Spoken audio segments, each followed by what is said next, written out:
Good morning.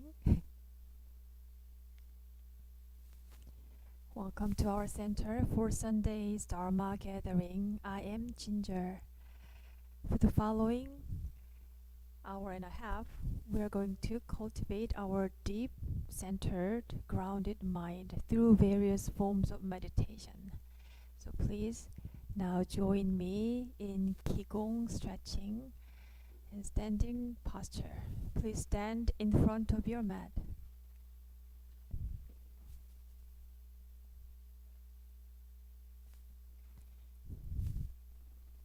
Gently shake your arms and hands. Just loosen any tension around your shoulders, arms, head and neck, your waist, hips, thighs and knees, and bounce your knees now.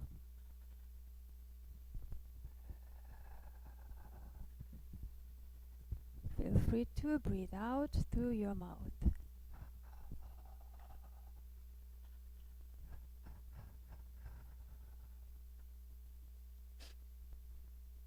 Softly, gently shake your shoulders. Shake your whole body.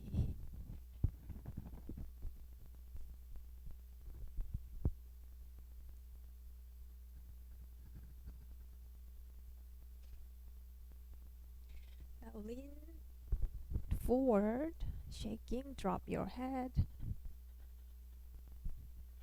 Lean to your right. Lean to your back. And to your left. Back to center. Turn yourself around. Keep shaking.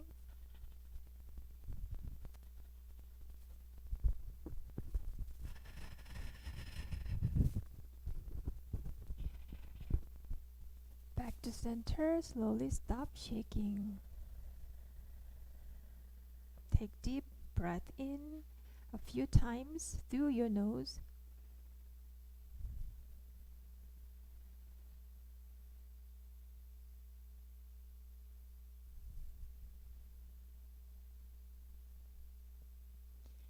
Now put your hands around your hips. Gently circle your hips to one direction. Small, easy, gentle circling. Now go to the opposite direction.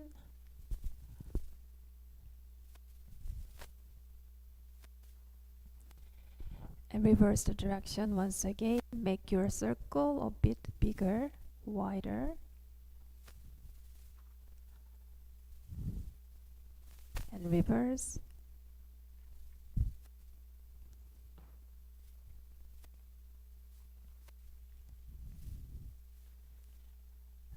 Center, palms on your knees. Circle your knees. 1, 2, 3. Reverse direction. 3, 2, 1. Back.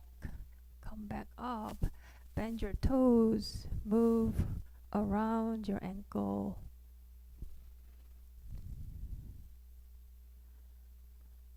The other side.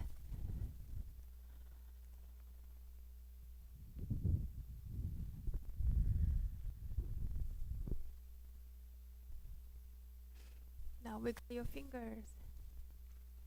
Wiggle your wrists. Your palms up. Bring your fingers inside to your back, to your side, back to front. 1, 2, 3, 4, 5, 6, 7, and 8. Hands down, shoulders up, shoulders down, shoulders up. Dangle your arms. Drop your shoulders down. Once again up. Now roll your shoulders to your back. Now circling your shoulders front to back. Once again. Now back to front. One more time. Very good. Now arms up high. Arms down to your side. Arms up again. Now bring your left arm forward, right arm backward, all the way down. And cross down here and bring your hands back up. Very good. Same thing again. Down together, up together. Down, together, together, up together. 1, 2. This is mindful movement. 3, 4, 5, and 6. Now reverse the direction. 6, 5, 4. Arms getting tight. 3, which is good. 2 and 1. Drop your arms. Shake your arms, shoulders.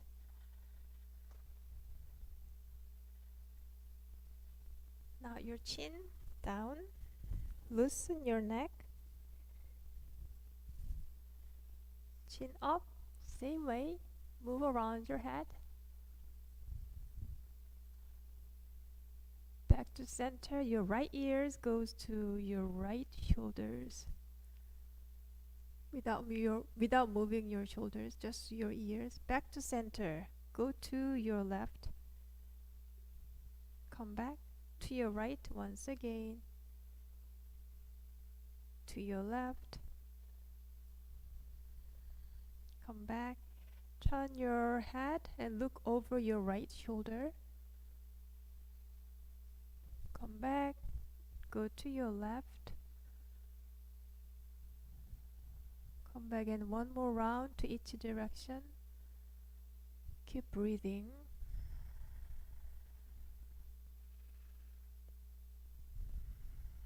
Back to center and make a big circle with the root of your head. How? Somehow. Make a big circle.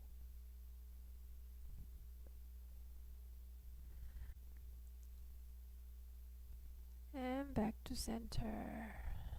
Arms to your side. Gather your arms in front of your body, down to your side.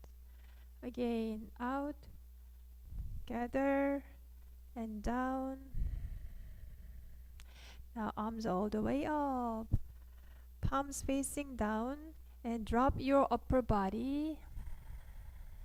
Make your arms round and pick one direction and make a big circle with your whole body. All the way down. Go slow and easy. Go to the opposite direction. Big circling with your whole body. One more time to each direction.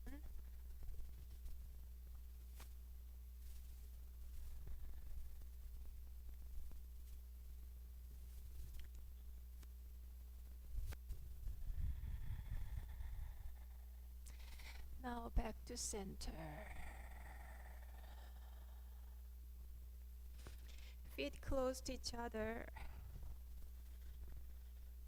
Relax into your body once again with your breathing.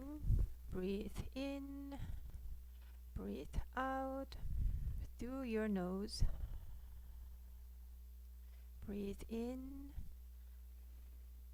and breathe out.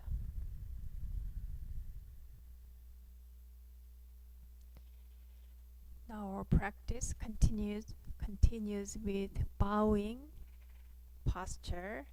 Arms all the way up. Palms meet together this time. Down to your heart center. Shoulders down. Open your eyes.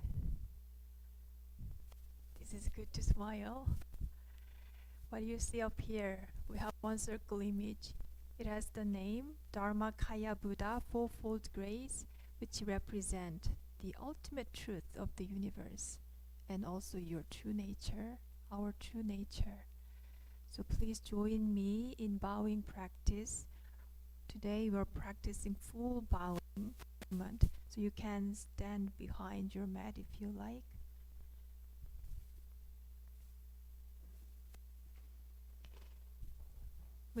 gratitude, I bow to the grace of heaven and earth, honoring the infinite source of marvelous existence.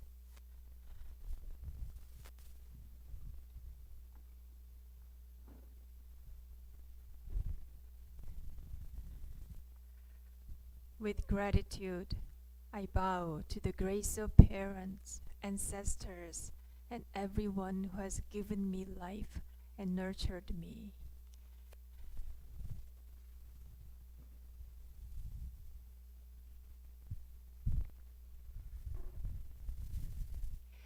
With gratitude, I bow to the grace of fellow beings, embracing the truth of interconnectedness.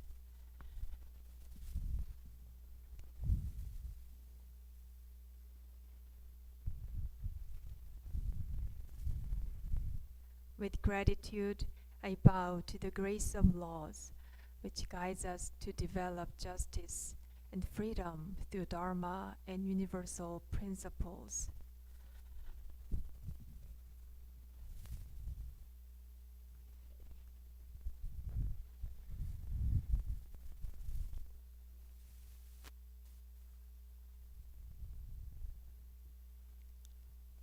Now please be seated.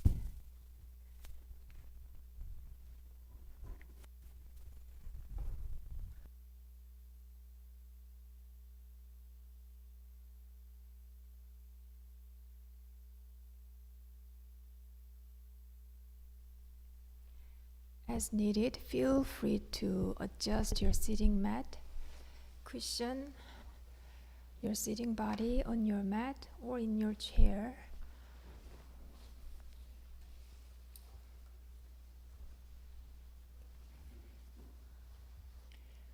Now we're practicing silent sitting meditation. This morning, Pat will guide us with the method of seated meditation. The method of sitting meditation is simple and easy. Sit comfortably on the floor or in a chair. Breathe in, grab all your tension, and breathe it out. Open up your chest and heart. Stretch up tall and align your spine from your neck to your tailbone. Relax your shoulders and arms. Then allow your hands to rest on your knees.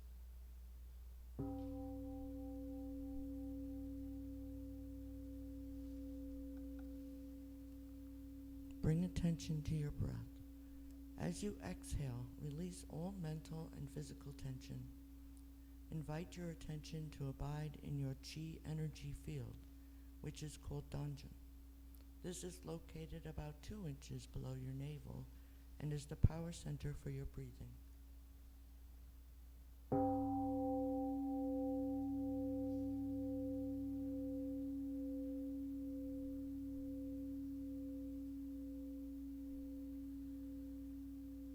Open your eyes and gaze downward over the end of your nose and to the floor. Keep your mouth closed and allow the tip of your tongue to rest gently against the roof of your mouth. When your mind is concentrated and calm, pure and clear saliva may gather in the mouth. You may swallow it. Relax your facial muscles and notice your gentle smile.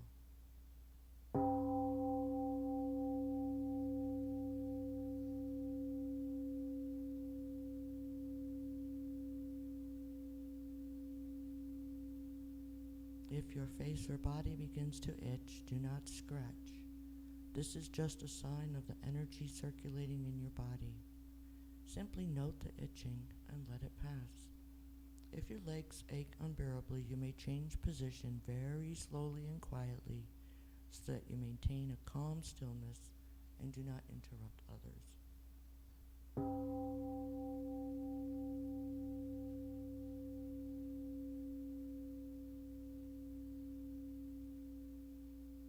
When thoughts arise in your mind, do not be discouraged or disturbed by them.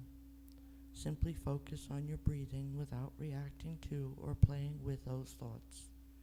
Recognize them as thoughts. They will disappear by themselves.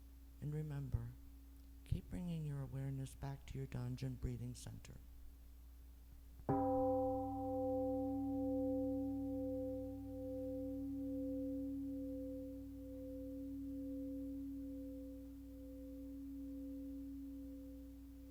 If you continue practicing meditation for a long period of time, you will rest in the realm of samadhi, deep meditation, in which the mind is calm, concentrated, perfectly focused, and at peace, with no distinction between self and others, time and place.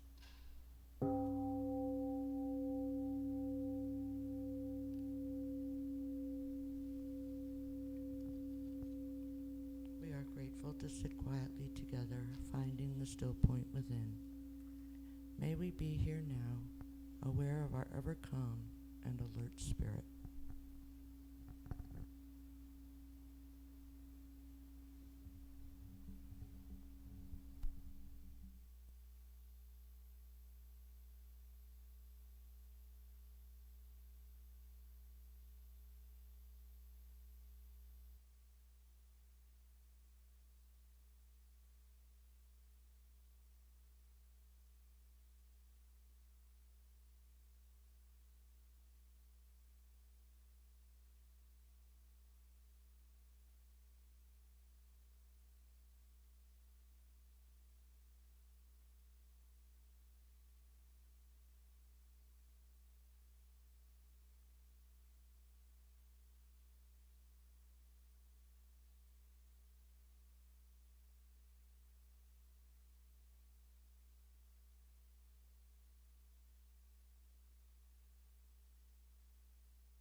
This morning, I invite you to offer your prayers to our fellow beings around the world, especially those in Morocco, where a deadly earthquake has taken the lives of so many people and disrupted their livelihood. Please open your chant book, page 3. Our prayer will begin with reciting Yeowon 7 times and reading prayers for world peace. Reverend Joy will accompany with moktak sound. 영주 천지연기야 심정 만사여예야 심동 천지여화 동일체하여 천지동심정 천지연기야 심정 만사여예야 심동 천지여화 동일체하여 천지동심정 천지연기야 심정 만사여예야 심동 천지여화 동일체하여 천지동심정 천지연기야 심정 만사여야 심동 천지여화 동일체하여 천지동심정 천지연기야 심정 만사여야 심동 천지여화 동일체하여 천지동심정 천지연기야 심동 만사여야 심동 천지여화 동일체하여 천지동심정 천지연기야 심동 만사여야 심동 천지여화 동일체하여 천지동심정 천지연기야 심동 만사여야 심동 천지여화 동일체하여 천지동심정. Let us read Prayer for World Peace. Grace of heaven and earth, grace of parents, grace of fellow beings, grace of laws. O Dharma Kaya Buddha, fourfold grace, may we take refuge in Dharma and be filled with compassion and wisdom. May we transform delusion into wisdom, greed into generosity, resentment into gratitude, into harmony, and hatred into compassion. May all nations grow and benefit mutually.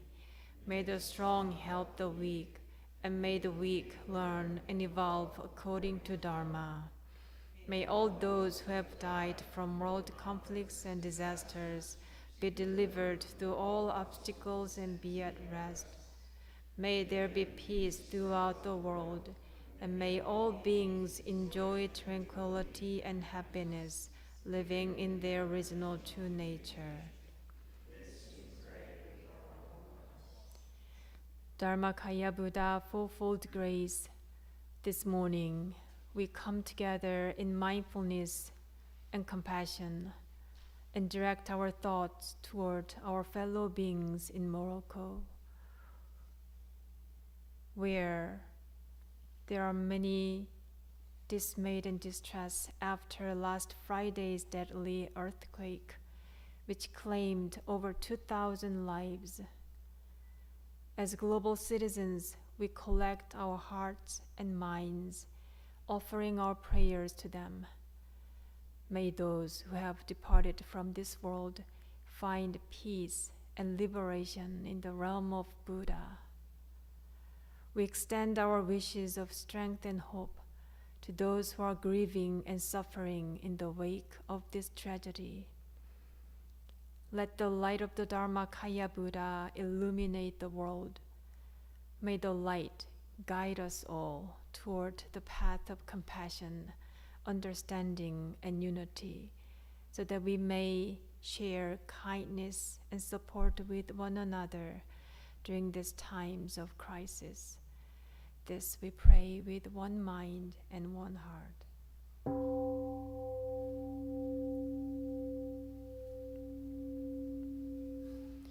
Sutra chanting meditation continues, page 4 and 5.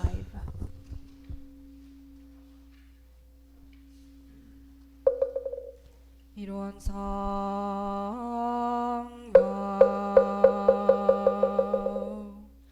Yeowon is the realm of samadhi beyond words and speech, the gateway of birth and death, transcending being and non-being, the origin of heaven and earth, parents, fellow beings, and lost the true nature of all Buddhas, enlightened masters, unenlightened people, sentient beings. Yeowon manifests as both permanence and impermanence. Used as permanence, Yeowon unfolds into an infinite word that is ever abiding, spontaneous, just as it is fused as impermanence. Yeowon unfolds into infinite word through the cycle of formation, duration, decay,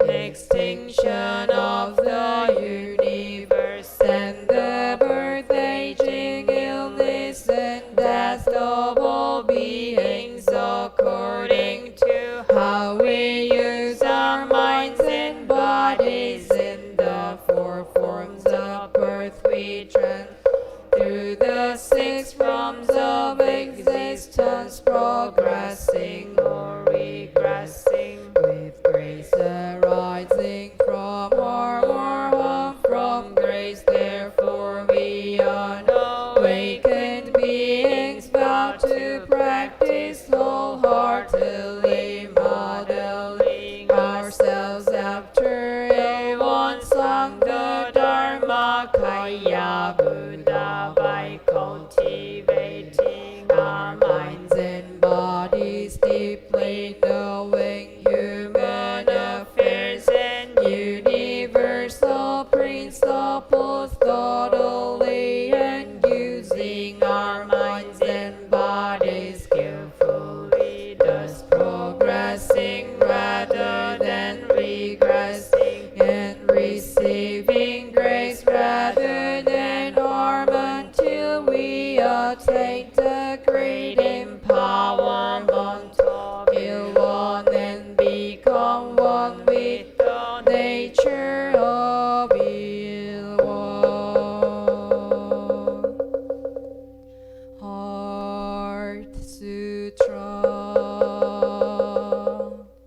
The Bodhisattva of great compassion, when deeply practicing prajna paramita, realized that five aggregates are empty, and thus became free from all suffering and distress. So Shariputra form does not differ from emptiness. Emptiness does not differ from form. Form is emptiness. Emptiness is form. The same is true of sensations, perceptions, impulses, and consciousness. So Shariputra, all dharmas are empty. They do not appear or disappear, are not tainted or pure, do not increase or decrease in emptiness. No form, no sensations, no perceptions, no impulses, consciousness, no eyes, no ears, no nose, no tongue, no body, no mind, no form, no sound, no smell, no taste, no touch, no object, no mind, no realm, higher, no tongue, body, or mind, consciousness, no ignorance, nor extinction of ignorance, no old age and death, nor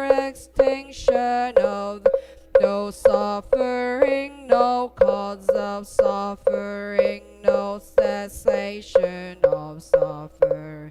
No path, no wisdom, no attainment, nothing to attain. The Bodhisattva realized Prajna Paramita. Therefore, the mind has no hindrance without any hindrance. No fear exists free from delusion.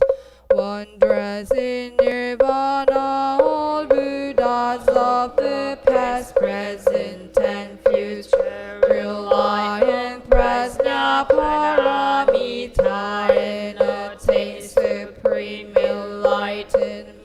Therefore, the Prajna Paramita is the great mantra, is the great enlightening mantra, is the unsurpassed and unequaled mantra, which is able to eliminate all suffering. This is true, not false. To proclaim the Prajna Paramita mantra, which has gone, gone, gone beyond, far beyond.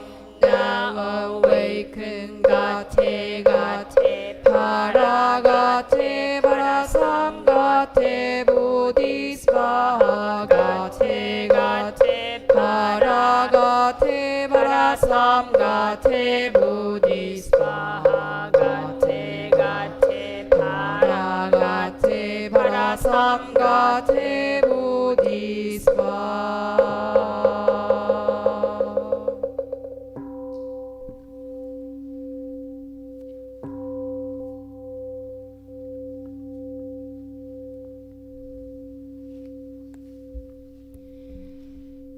Now we are going to listen to a Dharma talk from our Kyumunim, Reverend Yeowon. Today the topic of our talk is Who am I? What comes and what goes? Please join your palms together. Let us greet. Good morning. Morning. Who is it that can tell me who I am? Anyone know where this line is from? Who is it that can tell me who I am? I like to read Shakespeare when I was in college. It's a line from King Lear, one of the four great tragedies written by Shakespeare. King Lear was a powerful king. And when he grew old and decided to divide his wealth, his two daughters, Regan and Goneril, flattered him and pretended to love him falsely to inherit his riches. However, his youngest daughter, Cordelia, truly loved her father, but was cast away for not offering empty flattery. Thus, as King Lear was tossed back and forth between Regan and Goneril, he spoke these words when he realized that Goneril's love for him was false, and she was trying to take away all his power. This line is his response to that situation. Lear said the following: "Does any here know me? Why? This is not Lear. Does Lear walk thus, speak thus? Where are his eyes? Either his notion weakens, or his discernings are lethargized. Sleeping or waking? Sure, it is not so. Who is it that can tell me who I am?" When everything that a person has, including power, honor, wealth, and the love of their children, is taken away from them, who are they really? Are they still a king, a wealthy person, or the respected father? Lear, who had all of these things and then lost them, was no longer defined by them. Who then was he? Do any of you have someone who can tell you who you are? We are all wearing numerous identities like clothing.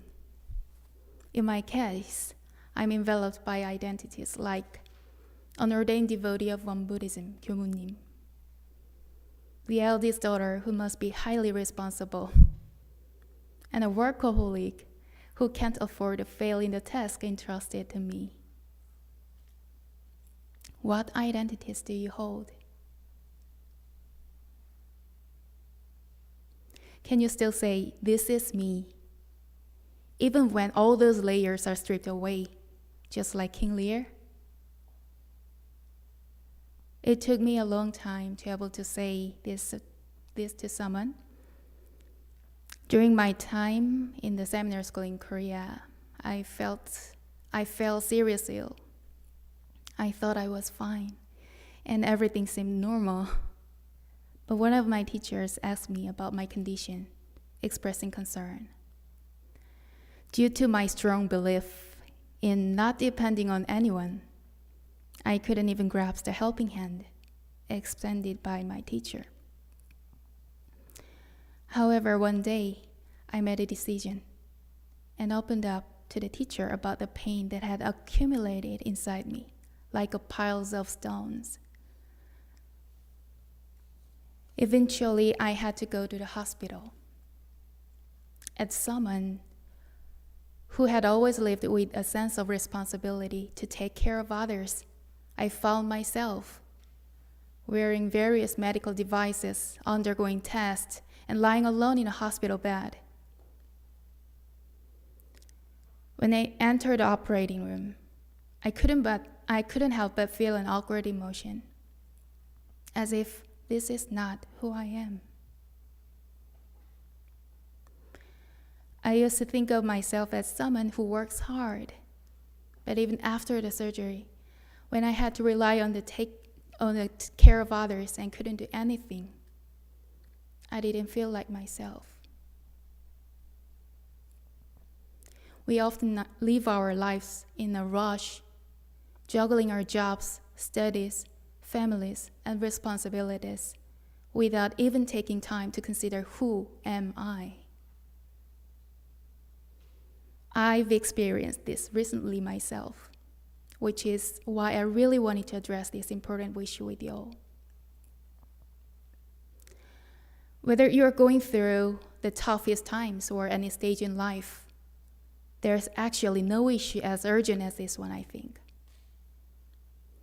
In Chinese and particularly in Korean Zen Buddhism, the concept of koan, hwadu, holds great significance. Zen masters go to great length, even forsaking eating and sleeping, and stake their lives on contemplating hwadu to attain enlightenment. Do any of you have a hwadu that you know of? So today, I want to present this hwadu to all of you.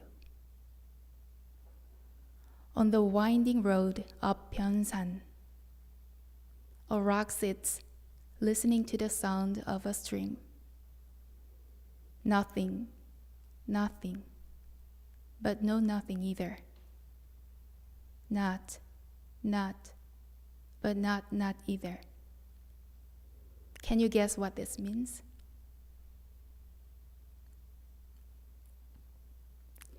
The founding master Sotaesan said the meaning cannot be understood through analysis or thought, what it meant. We must contemplate it quietly in mind. And then he said, if you understand what this means, you are a person who has awakened to the way, enlightened.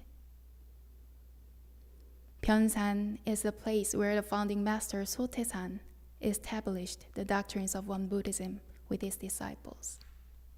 And the scenery there is truly breathtaking. I will play the sound of the water at Pyeonsan for 1 minute. and I want you to close your eyes and contemplate the meaning quietly. There is no one right answer.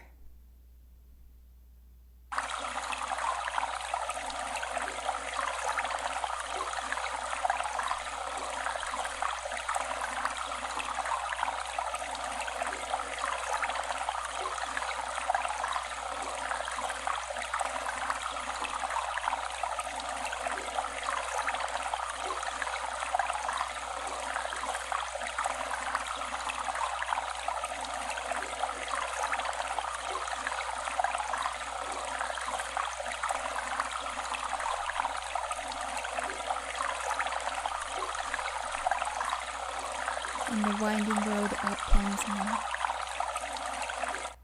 A rock sits listening to the sound of a stream. Nothing, nothing, but no nothing either. Not, but not either.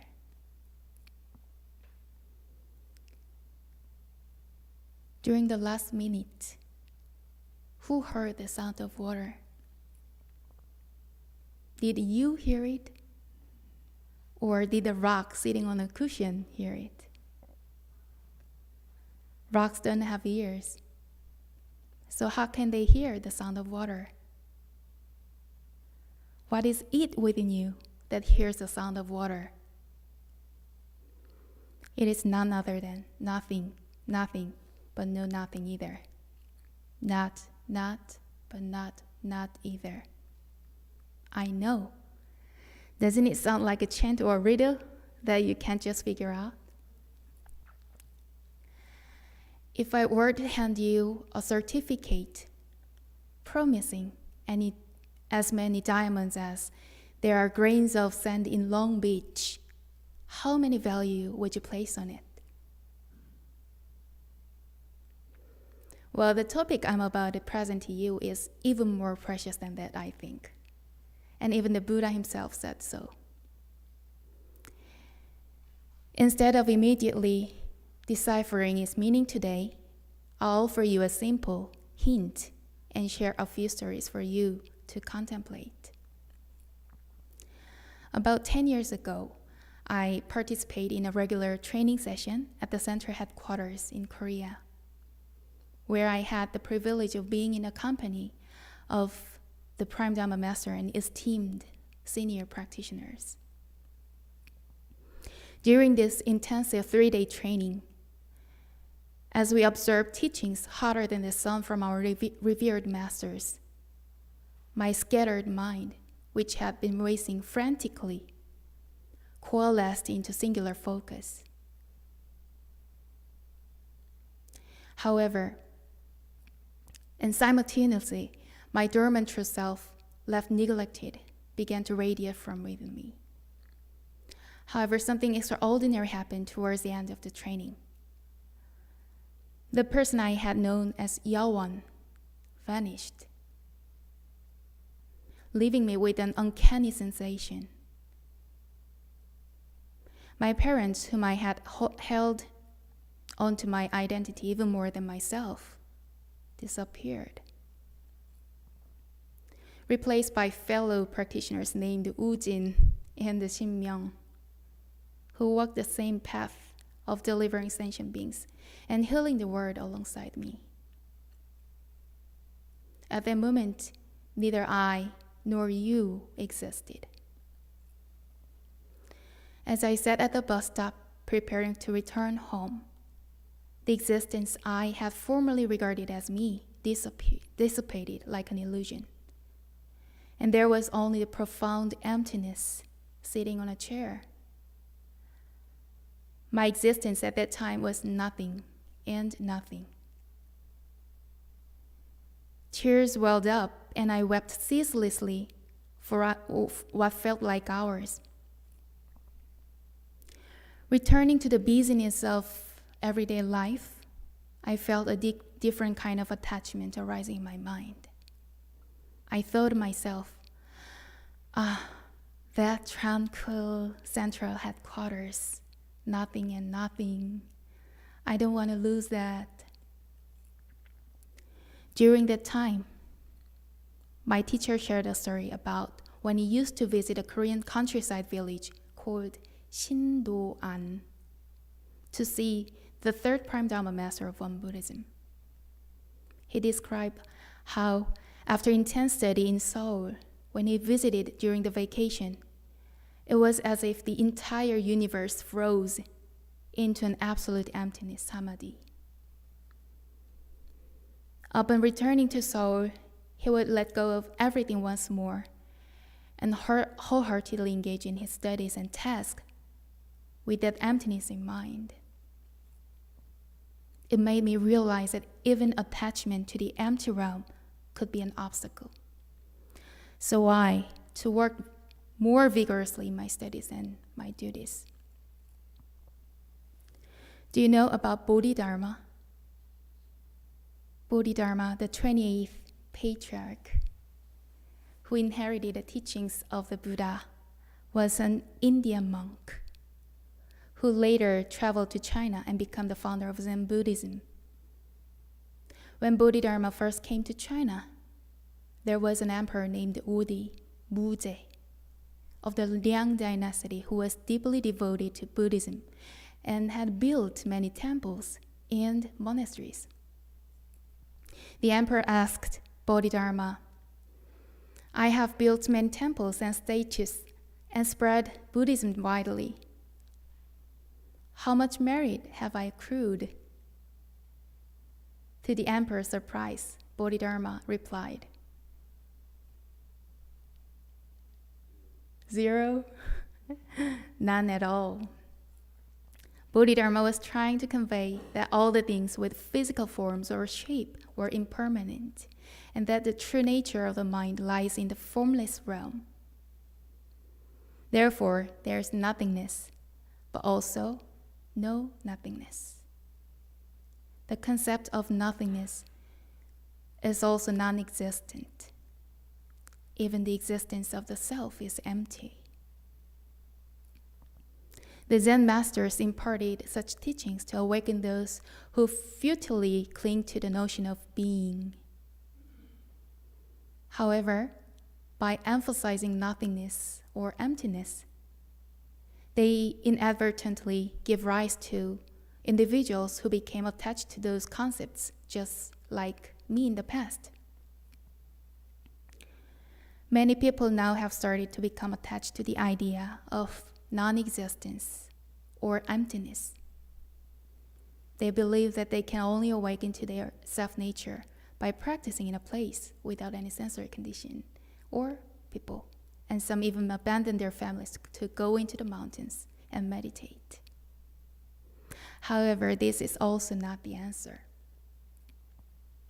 I'd like to share one more story. About 1,300 years ago in China, there was a revered monk named Huineng, who was highly respected like the Buddha himself. Huineng, the sixth patriarch, once asked his exceptional disciple Huirang, "What thing is it, and how does it come?"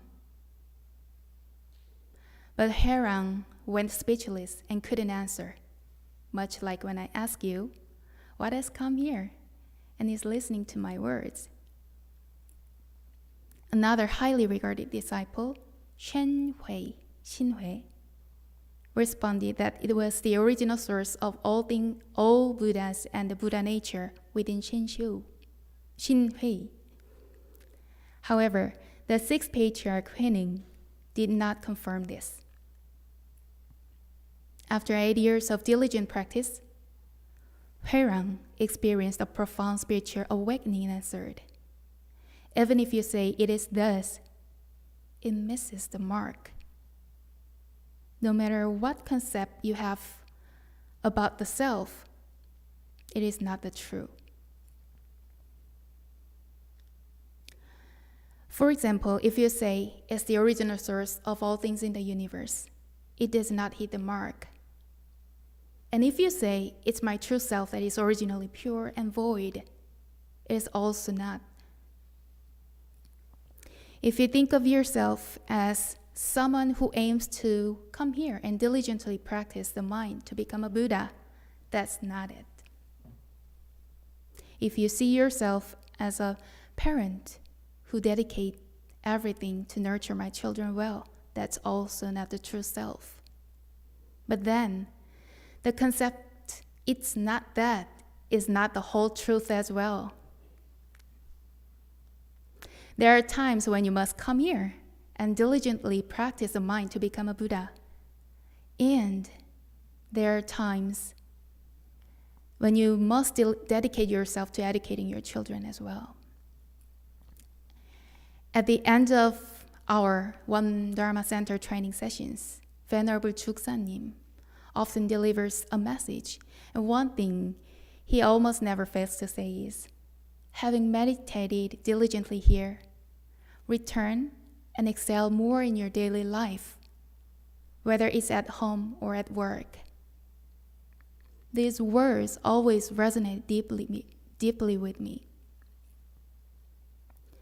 The precious teachings found in the Diamond Sutra, a revered text through which the founding master Sotaesan adopted Shakyamuni Buddha as his original guide, reflect this guidance.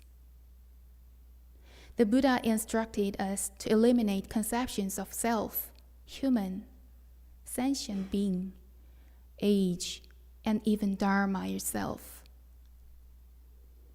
He advises us to eradicate all of this. However, the Buddha also emphasized that we should not merely remain in the realm of where everything is non-existent. Instead, we should diligently devote our entire being to benefiting all living creatures from that empty realm of the mind.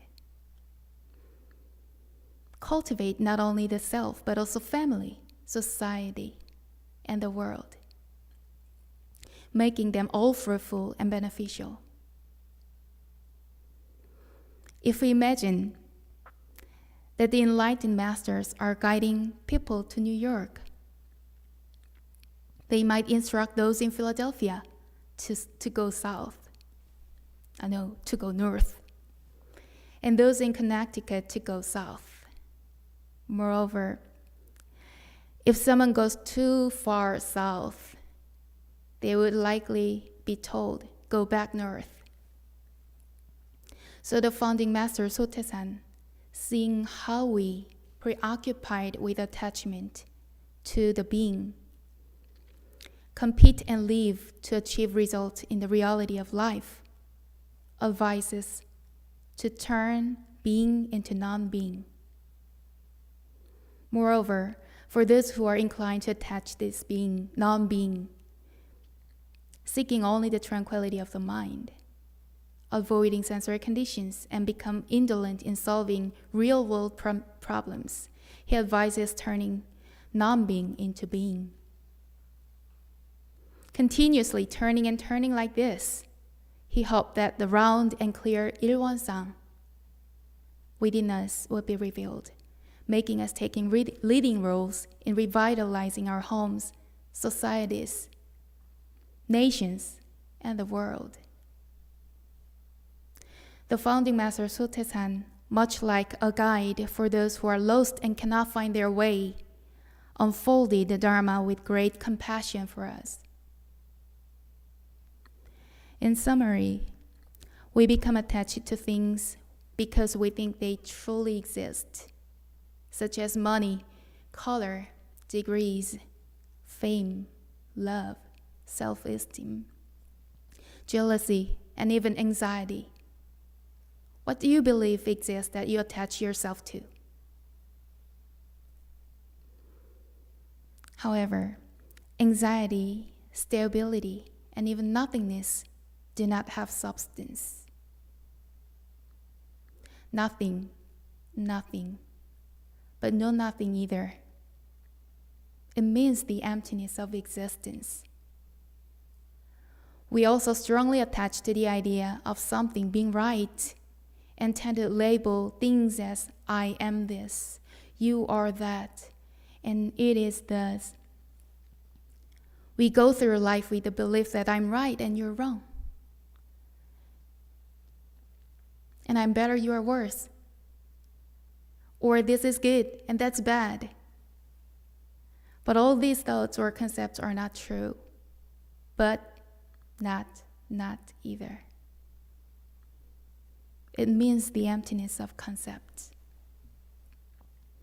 If you define yourself as I'm good at meditation, that's not the whole truth.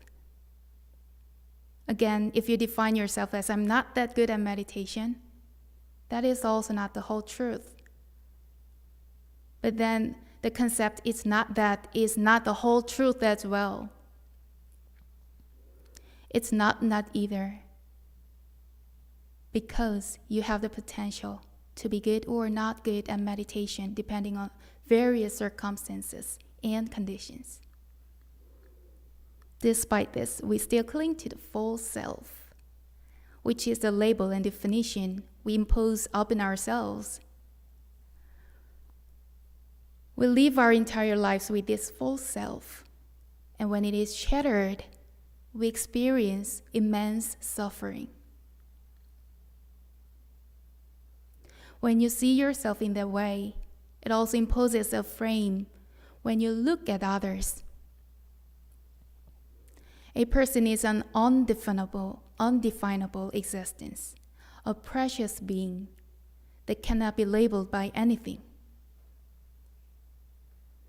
But not either. So the Cardinal Master Taeshan shared these words on the winding road up Pyeonsan. A rock sits listening to the sound of a stream. This signifies the complete enlightenment and tranquil state of mind.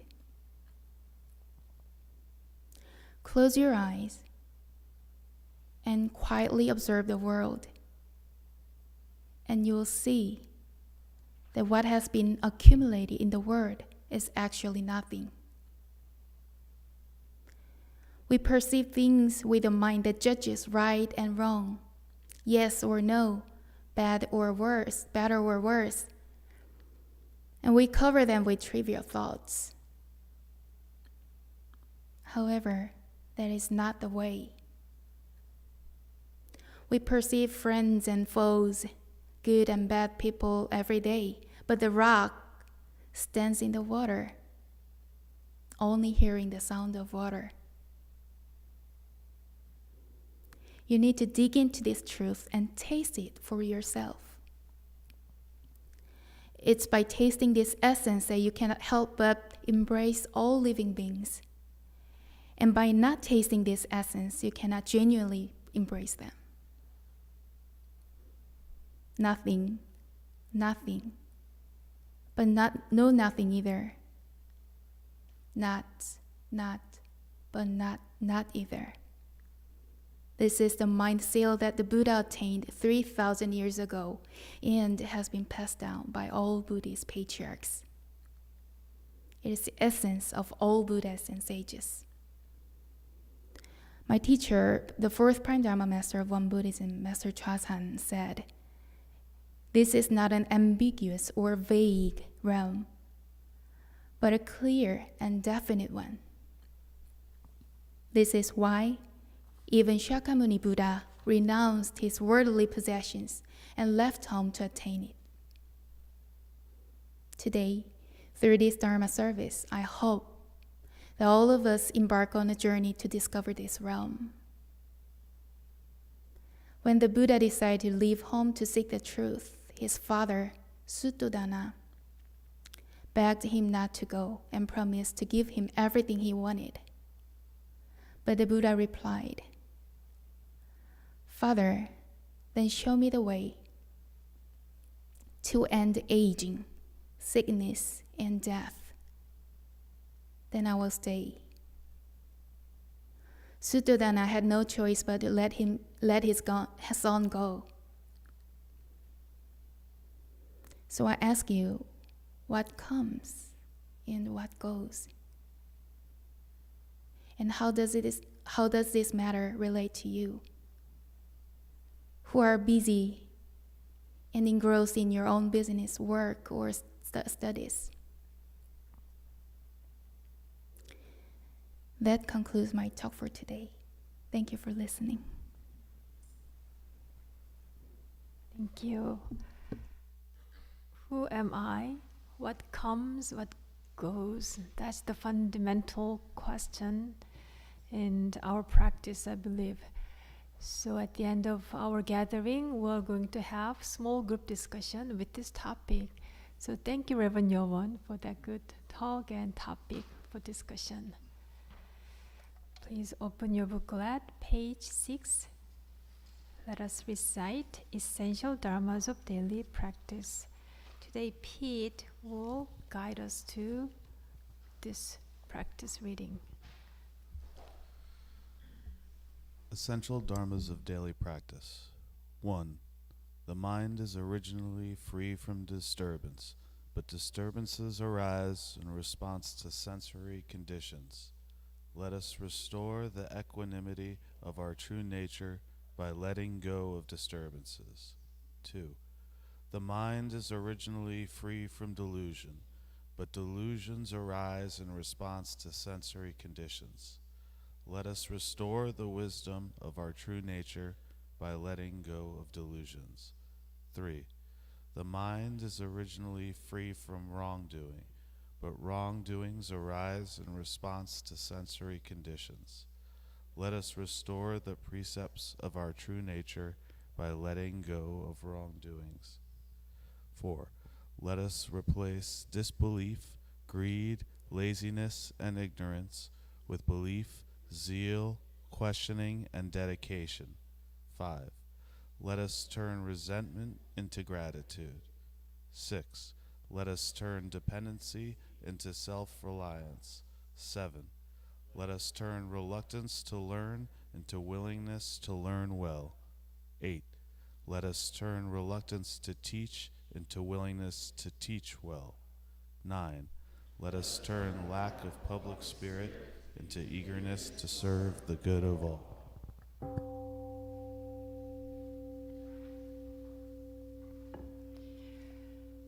The very last week-long silent retreat is upcoming in October over the Columbus Day weekend. The skillful and experienced teacher, Reverend Wong Gong from North Carolina Temple, will lead this retreat to help deepening your practice. So please find more information in the lobby. We have flyer for that retreat. Also, we have set up the retreat page on our website. Let's see. So we'll have small group Dharma discussion today. So turn to your neighbor. Let's make a group of 4.